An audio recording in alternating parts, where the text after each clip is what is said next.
At 8:57 p.m., a woman walked into my library asking for a book that wasn't catalogued, and before I could say no, 3 people inside stopped moving, trapped somewhere between life and death. She didn't browse. She didn't check the new arrivals. She didn't glance at the bulletin board or the community flyers or the children's corner the way lost people always do when they're trying to look casual. She walked straight to the front desk like she'd been here 1,000 times, even though I'd never seen her once in my life. "I need you to find it," she said. Her voice wasn't loud. It didn't need to be. The words slid neatly through the air and settled somewhere behind my ribs, like they belonged there. She was dressed in a long black coat that looked too heavy for the season, and her hair was pinned up in a way that felt old-fashioned, not trendy. Everything about her was deliberate, including the stillness of her face. I forced a polite smile, the one I'd been trained to wear for difficult patrons and half-drunk regulars and late-night students who acted like the library was their personal lounge. "Sure," I said. "What title are you looking for?" She leaned forward slightly, and I saw the first truly wrong thing about her.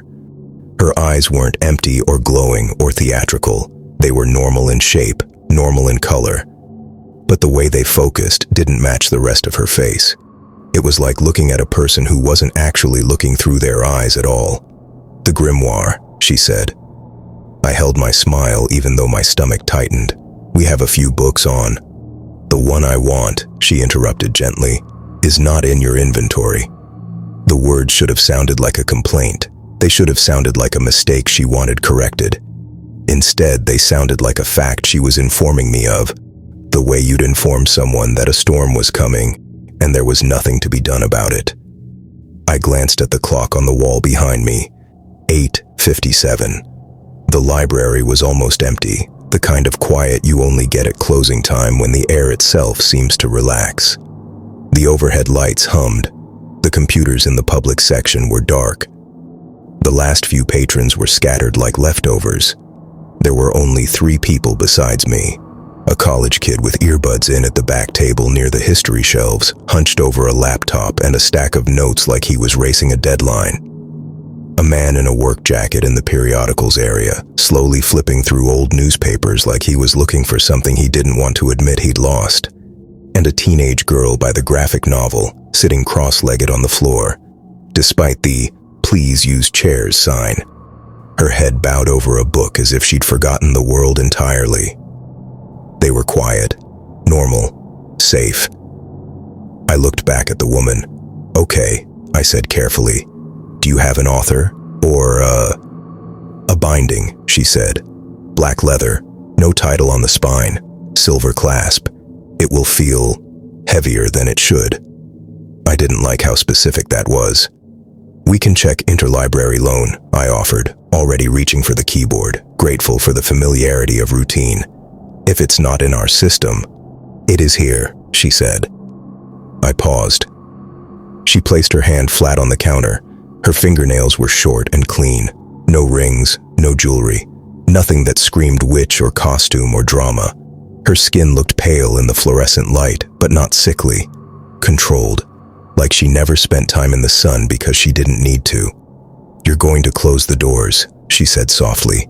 "You're going to lock them. You're going to turn off the outside sign. And then you're going to search." I let out a small laugh that didn't sound like me. "Ma'am, we're closing anyway, but I can't lock people in." She tilted her head and the air shifted. That's the only way I can describe it. It wasn't a gust or a smell or a temperature change. It was a shift in pressure, like the room had accepted a new rule. Behind me, the college kid at the back table stopped typing. I heard the sound because it wasn't a dramatic stop. It was the absence of sound.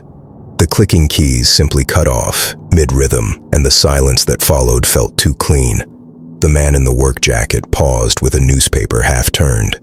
The teenage girl by the graphic novels froze with her fingers still resting on the page. All 3 of them held perfectly still. Not the stillness of someone concentrating, not the stillness of someone pretending not to listen. The stillness of something paused. My breath caught. I turned, half expecting to see them playing some kind of prank, half expecting them to look up and laugh at me. None of them moved. The college kid's eyes were open, fixed on his screen. The cursor blinked in the same spot, over and over, as if time had decided that was all it was willing to do.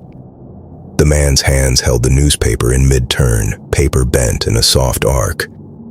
The teenage girl's hair hung forward, unmoving, as if gravity had been instructed to stop along with everything else. I looked back at the woman. She was still smiling, faintly, like she'd just demonstrated something simple. "You see," she said, "this is not a discussion." My mouth went dry. "What did you do?" "I bought your attention," she replied. "A very short piece of it, enough to ensure obedience." I swallowed hard, forcing my mind to stay practical because panic wouldn't help. "You can't do that," I said, and the words sounded childish the moment they left my mouth. "You can't just freeze people." She leaned forward again, voice softer now, almost kind. "They are not harmed," she said. "Not yet. They are bound. The binding will break when you bring me my book." "And if I don't?" I asked. Her smile faded just enough to show me what was underneath it. "Then I will unbind them," she said, "and you will learn what it means when time rushes back into a body that has been held still." My stomach turned. "Or," she continued, as if offering an alternative, "I can leave them as they are and take you instead." I gripped the edge of the desk so hard my fingers hurt. My mind flashed with images I didn't want. People locked in place for hours, days, forever. A library turned into a museum of frozen lives. You're threatening me," I managed. She nodded once. "Yes." There was no shame in it, no anger, just certainty. I glanced again at the clock, 8:58. The second hand moved, but it felt like it was moving differently now, like it belonged to her. "What book?" I asked, voice low. "The grimoire," she said again. "It does not exist on paper. It exists in places. It drifts. It hides inside systems that believe they are complete." I stared at her. "We don't have anything like that here." "You do," she said. "You have the kind of building that forgets it is full of old things. You have shelves that have absorbed decades of dust and breath and confession. You have a basement archive you don't use, and a donation room full of boxes no one has opened in years." My throat tightened. "How do you know about—" "Close the doors," she said, cutting me off. "Turn off the sign." I hesitated, eyes flicking to the frozen patrons, then back to her. She didn't move. She didn't need to. I walked around the desk, my steps too loud in the sudden stillness, and went to the front entrance. The glass doors reflected me back, pale, tense, a librarian in a cardigan with keys shaking in my hand like I was someone else entirely. I locked the first deadbolt, then the second. Outside, the streetlights glowed, cars passed. A couple walked by holding hands, laughing at something I couldn't hear through the glass. The world continued like nothing had changed. I switched the sign from open to closed and turned off the neon light. When I turned back, the woman was still at the desk. The 3 patrons were still frozen. "Good," she said. I returned behind the counter, hands trembling. "We have an inventory system," I said, clinging to logic. "Every book is logged, even donations." "Not this one," she replied. I stared at the computer screen in front of me, the library catalog program open, cursor blinking like it had no idea what to do with any of this. "If it's not logged, it's not here." "It is," she said, and for the first time her voice sharpened. "You are going to search for it like your life depends on it. Because it does." I tried to breathe slowly, tried to focus. "Where do I start?" She tapped the counter once, a quiet sound that somehow felt like a gavel. "Begin with the places people avoid," she said. "Old things settle there." I knew exactly what she meant. The donation room in the back, where boxes piled up faster than volunteers could sort them. The storage closet beneath the stairs where we kept outdated records and broken chairs. The basement archive that technically existed but wasn't mentioned in public tours because it was damp and cramped and full of sealed shelves. I'd been down there twice in 2 years. Both times I'd left quickly. Not because I believed in ghosts, Because basements in old public buildings always felt like the building's throat, narrow, private, full of things it didn't want brought into the light. "I'll look," I said. Her gaze held mine, calm and unblinking. "You will bring it to me," she corrected. "And them?" I asked, nodding toward the frozen patrons. "They remain as they are," she said, "as long as you obey." I swallowed. "How long can they stay like that?" "As long as I allow," she replied. I forced myself to stand, to move, because standing still felt like surrender. I took a flashlight from the desk drawer, the kind we kept for power cuts, and stepped out from behind the counter. The library had never felt so large. Every aisle seemed longer, every shelf seemed taller. The shadows between stacks looked deeper. The silence wasn't peaceful anymore. It was controlled, curated, like the entire building was holding its breath under someone else's command. I passed the college kid first. He sat frozen mid-lean toward his laptop, one hand hovering over the keyboard. His face was blank, not scared, not aware. I wanted to touch him, to shake him, to prove he was real. I didn't. Something in me understood that if I disrupted her spell the wrong way, I might snap him like glass. I walked past the periodicals section.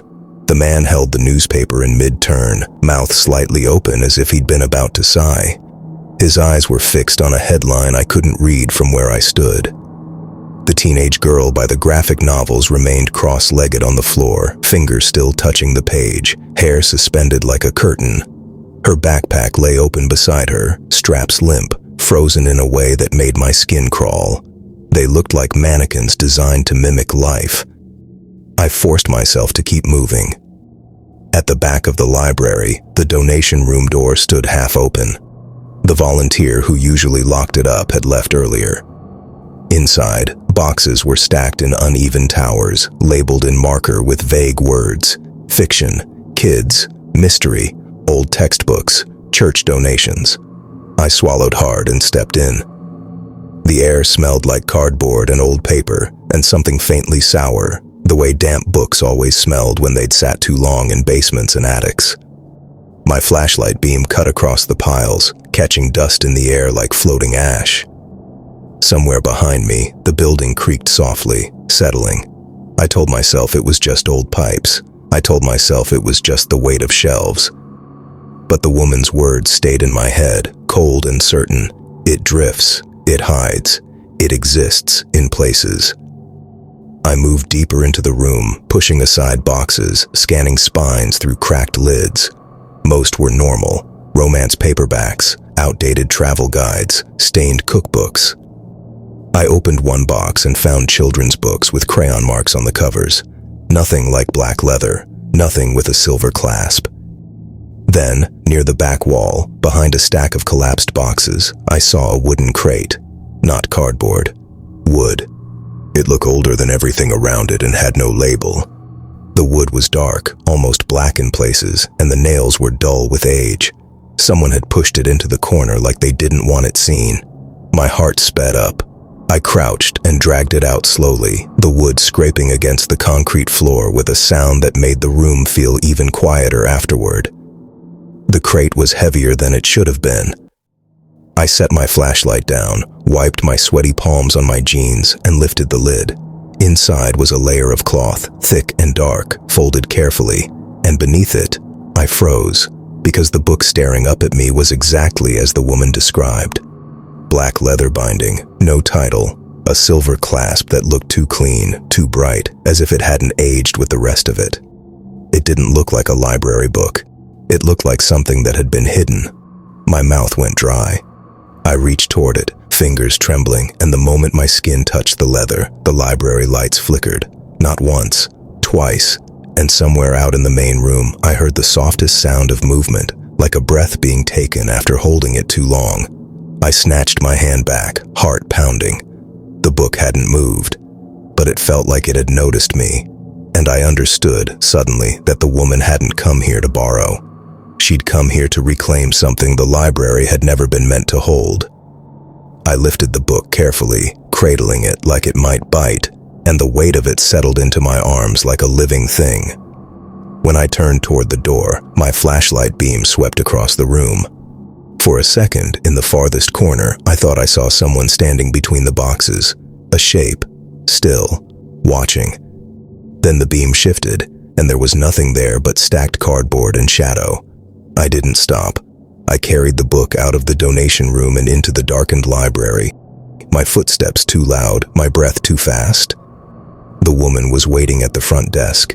She smiled the moment she saw the book in my hands, like she'd never doubted this outcome for a second.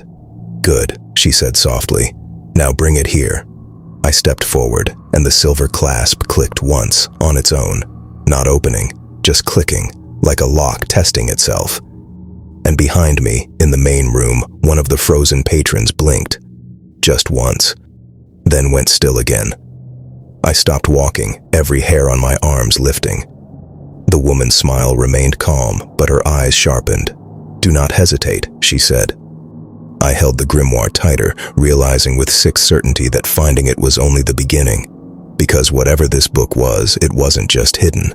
It was waiting. The silver clasp clicked again. This time, it opened. The sound was small, precise, almost polite, but the effect rippled through the library like a held breath finally released. The overhead lights brightened to their normal level. The hum in the air softened. Somewhere behind me, a chair scraped faintly against the floor. The frozen patrons moved. Not all at once, not violently. The college kid inhaled sharply and jerked back from his laptop, fingers slamming the keys as if he'd just woken from a nightmare. The man in the work jacket stumbled, dropping the newspaper as his knees buckled. The teenage girl gasped and clutched her book to her chest, blinking rapidly, disoriented but alive. Time resumed, cleanly. No screaming, no collapse into madness, just confusion, fear, and the fragile relief of bodies allowed to move again. The woman exhaled, slow and satisfied. "Good," she said. I didn't let go of the grimoire. My hand shook, but I held it tight, the leather warm now, pulsing faintly under my fingers like something with a heartbeat. "You said that would free them," I said. "You said once I found it." "And I kept my word," she replied, reaching out. Her fingers closed around the book. The moment she touched it, the weight vanished from my arms, like it had never been there at all. She drew it to her chest with something dangerously close to reverence, her eyes lowering to the silver clasp as if greeting an old companion. The patrons were beginning to speak now, confused murmurs, questions overlapping. What happened? Did the power go out? "I thought you said we were closing." The woman turned her head slightly, listening, then smiled. "They won't remember the spell," she said, not clearly. "Memory resists interruptions like that. They'll call it dizziness, fatigue, a momentary lapse." She looked at me again. "You, however, are a problem." My stomach dropped. "You said you'd leave." "I will," she said calmly. "But stories linger, and librarians are dangerous people." I backed away instinctively. "I won't tell anyone." She tilted her head, considering me the way someone considers an object they're deciding whether to keep. "You could," she said. "You have the words, the habit of accuracy, the need to preserve." The grimoire shifted slightly in her arms, the pages whispering softly against one another. "I can't allow that." I opened my mouth to shout, to do something, but she raised one hand, palm outward, and the air locked around me. Not time, just me. I could breathe. I could see. I could hear. I couldn't move. She stepped closer, close enough that I could smell old paper and something metallic beneath it. She reached out and placed 2 fingers lightly beneath my chin, lifting my face so I was forced to look at her. "I'm not cruel," she said. "Cruelty wastes energy. What I'm going to do is precise." The patrons were still talking, still stumbling toward the exit, still unaware. One of them brushed past us, close enough that I could feel the rush of displaced air. None of them saw her. None of them saw me. She opened the grimoire with one hand. The pages no longer shifted. They were still now, settled, obedient. She flipped through them calmly, then stopped. "This will do," she murmured. She pressed her thumb against the page and spoke a word I didn't recognize. The sound of it didn't belong in my mouth, didn't belong in any mouth. It felt like something being folded rather than spoken. Pain exploded behind my eyes, not sharp, not blinding, compressing, like pressure deep inside my skull, squeezing inward, tightening around something essential. I screamed, or tried to. No sound came out. She watched me carefully as she worked, eyes attentive like a surgeon monitoring a patient. "Language is a doorway," she said quietly. "So is memory. You only need to seal one." The pressure intensified.